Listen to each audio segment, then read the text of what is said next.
السلام عليكم، ازيكم يا حبايبي؟ عاملين ايه؟ الصبح احنا جبنا النهارده ايه؟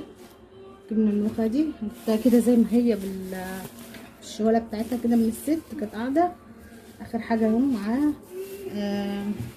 مش عارفه دول 4 كيلو 5 كيلو، زي ما قالت لي زي ما هما كده، يا 4 يا 5 كيلو. احنا بقى عشان التخزين، عشان خلاص هي ما يعني قربت تمشي خلاص، بقى الشهر الجاي هتلاقي بقى شاير البسله مقطفه كده. هننقي اللي هي اللي ورقتها حلوه كده، ناخدها بس سنه كده بالبوز العرق الصغنون ده بس اهي. امسكها بقى اقطفها كده، اقعد اقطفها كده، وبعد ما اقطفها هنغسلها مع بعض ونشوف هنخزنها ازاي كده. بقى بعد ما قطفت الملوخيه كده امبارح قطفتها امبارح الصبح اهو كده، بغسلها اهي. لازم تغسلها كويس قوي في الميه اهي.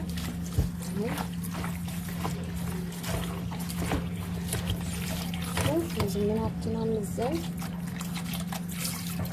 لحد ما الميه تروق معاكي. اغسليها 3 4 5 6 مرات. بصوا هي عملت لي الطبق ده كده، وهنا برضه اهو المصفى دي برضه هغسلها وهخلص بقى واصفيه واسيبها تصفي هنا. وبعدين هفرد لها بقى عندي الفرتين ما تستخدمهمش، يكونوا نضاف قطن كده، فرجي عليهم. عندك ملايه قطن ما تستخدمهاش بس نظيفه، هفرد عليها واسيبهم ينشفوا. وبقى اما اجي اخزنها هوريكي بقى تخزينها ازاي. احنا هنا بقى بنغسلها اهو. انا بقى اغسلي فيها بقى، بصي يعني غسل كويس قوي. بعد ما تقطفيها تغسليها كده ايه كتير كتير كتير لحد ما تحسي ان الميه بتاعتها نطفت كده وبقت الميه بيضه وشفافه معاكي. خلصت غسيل بقى واصفيها من الميه وافردها بقى زي ما قلت لكم على الملايه القطن اللي عندي، ولا تحت مروحه ولا حاجه. انا هسيبها منها للهواء بتاع ربنا كده ينشفها، ولما تنشف واحس ان هي بقت كويسه هنجيبها ونفرزها مع بعض بقى تفضل السنه معاكي، عشان خلاص الملوخيه ماشيه بقى كده يا حبايبي اهي. بعد ما الملوخيه كده نشفت اهي كده، نشفتها خالص اهي. نبدا بقى نحطها كده في الجلاس زي ما هي كده، ولا هضربها في كبه ولا هضربها في خلاط بشوربه ولا بتاع ده كربوناتو ولا بيكنج صودا ولا الحاجات اللي بتحطها دي، لا. كمية اكياس بس زي ما انت كده على قد الحاجه اللي انت عايزاها اهي. فضي منها الهواء،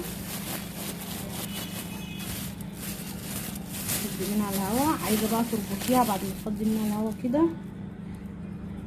او مثلا تتنيها كده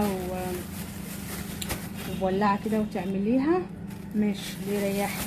انا بعبيها كده وافضي منها الهواء وبربطها جامد.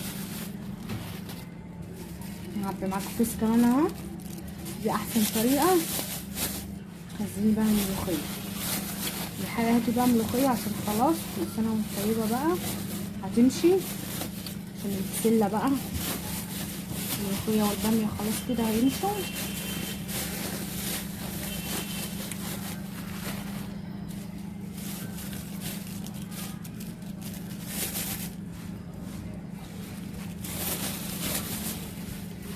نعبيها بقى وندخلها الفريزر. كيسيها كده وحطيها، حطيها فوق بعضها كده انا في الفريزر. بس اهم حاجه ما تفركيش وتجمد منك وتفك وتجمد عشان ما تسودش. خليها زي ما هي في التجميد كده، هتفضل معاكي للسنه مش هجرالها اي حاجه. ودي كانت طريقتنا النهارده في التفريز بتاع الملوخيه اهي. عملت لي ما شاء الله 5 اكياس اهو.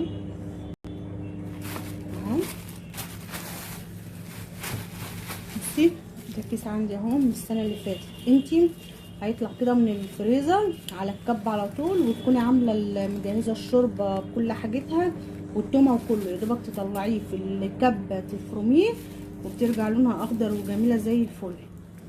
دي احسن طريقه لتخزين الملوخيه، جربيها تعجبك.